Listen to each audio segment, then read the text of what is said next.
Hola a todos, soy Nera y este es otro episodio mío. Hoy estoy en contacto en videollamada con una amiga que se llama Mora.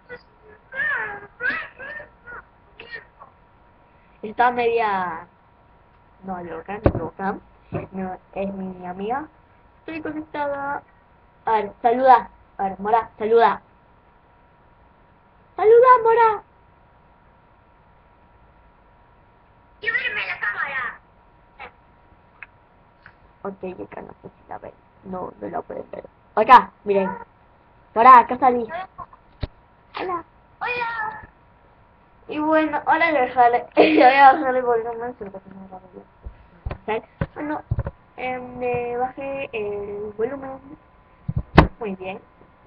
Ahora te bajé el volumen por un rato, quédate tranquila. Bueno, entonces, nos queremos que dos cosas nuevas.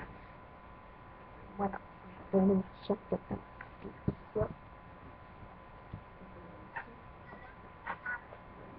mira, está súper buena. Quédate tranquila que bajo un short. Y también uñas. Uñas, uñas. Obvio que no las voy a llevar al colegio.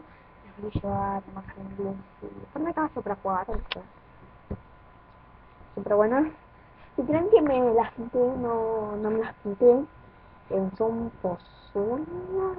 No sé cómo se dice. Pero bueno. Espero que les haya gustado el video. Denle like y suscríbanse. Ahora vos, Mora, decís bien chao. ¡Bien, chao! Bueno, decí chao, saludalos. ¡Chao! Para esto para cena. Una amiga. Y para todo el mundo que me está viendo, Facundo, todos. No sé de dónde mirar porque no hay una cámara acá.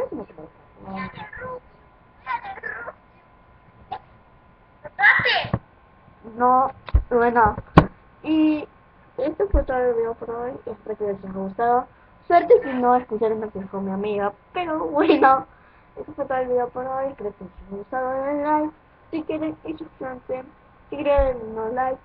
Pero si me quieren apoyar, denle like. Chau. Besos. Bye.